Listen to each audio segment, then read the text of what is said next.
अस्तित्व और आत्मा के बीच संवाद सेतु बनाने वाली शक्ति का नाम हनुमान।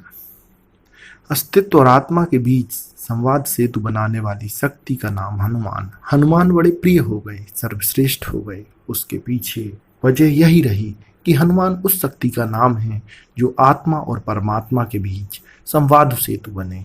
यह संवाद दो तरफा है, यानी आत्मा का संदेश अस्तित्व तक पहुंचाना और अस्तित्व का संदेश आत्मा तक पहुंचाना।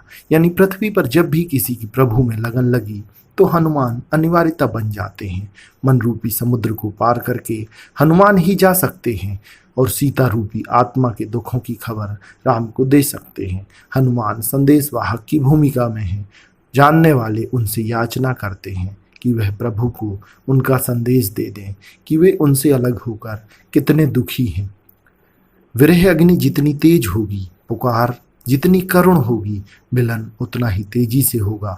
भक्तों की भी श्रेणियां हैं। एक सीता हैं जिन्हें राम चाहिए, एक विभीषण हैं जिनके अंदर अभी कुछ वासना है। विभीषण स्वीकार करते हैं कि उर कछु प्रथम वासना रही, प्रभु पद प्रीत सरित सुबही। उन्हें राज्य चाहिए, अस्तित्व है जिसे जो चाहिए वह मिलेगा। लेकिन संदेशवाहक हनुमान बनेंगे। सब भक्त प्रार्थना करते हैं। इससे पहले विभीषण हनुमान जी से पूछते हैं, तात कबहु मोहि जान या ना था, करहि कृपा भानुकुल ना था। तामस तन कछु साधन नाही, प्रीत न पद सरोज मन माही। तब हनुमान उन्हें प्रभु की रीत बताते हैं। सुनहु विभीषण प्रभु के रीति, करहि सदा सेवक पर प्रीति। इसी तरह अंगद भी हनुमान के संदेशवाहक रूप को समझते हैं। करहु दंडवत प्रभंसन, तुमहि कहूँ कर जोर, बार बार रघुनाय कहीं, सुरति करावहु मोर।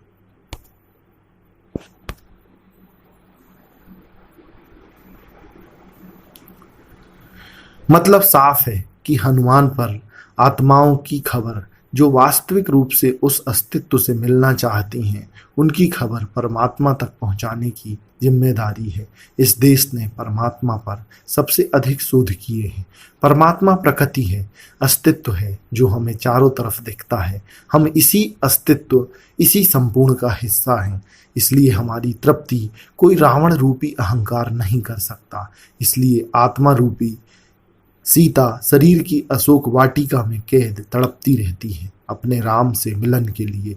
कभी हमारे मन का रावण उसे दुनिया भर के सब्ज बाग दिखाकर वश में करना चाहता है, लेकिन आत्मा को मन कभी तृप्त नहीं कर पाता। यही कारण है कि हमें कुछ भी मिल जाए हम अतृप्त ही रहते हैं।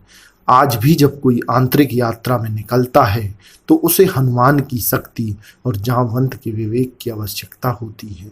मन के समुद्र के पार सीता बैठी है। मानव का अहंकार रूपी रावण उसे डराकर अपने बस में करने के प्रयास में है, लेकिन आत्मा रूपी सीता की तृप्ति मन द्वारा किए जाने वाले औपचारिक उपायों से नहीं होती। तब रावण रूपी अहंकार क्रोधित होता है और कृत्रिम राक्षियों से भय उत्पन्न करता है। इस समय त्रिजटा रूपी तीन शक्तियां सत्व, रज और तम हमें ढाढ़स देती हैं, लेकिन शरीर के संजाल को तोड़ सीता रूपी आत्मा उड़ जाना चाहती है अपने राम के पास, जिससे बिछुड़कर यह इस धरती में आई। लेकिन विरह की यह स्थिति जैसे ही बनती है, हनुमान राम का संदेश लेकर आते ही हैं। उन्हें आना ही पड़ता है। यह एक सीता की कहानी नहीं है, हम सभी सीताओं की कहानी है। उस समय हनुमान के माध्यम से आत्मा को संदेश देना अस्तित्व की मजबूरी है कि तुमते प्रेम राम कर दूना। यानी भक्त और भगवान, आत्मा और परमात्मा के दोतरफा प्रेम का संदेश सीता रूपी आत्मा को देते हैं। यह भी बताते हैं रामचरितमानस में, जो रघुवीर होत सुध पाई, करते नहीं विलंब रघुराई। राम बान रवि उए जान की, तम बरूथ कहूँ जातु धान की। हनुमान रूपी अस्तित्व का संदेश यह भी कहता है कि अबहि मात में जाऊं लवाई, प्रभु आयसु नहीं राम दुहाई। आत्मा और परमात्मा के बीच के खेल का इशारा हनुमान करते हैं, साधना सूत्र देते हैं कि धैर्य रखें।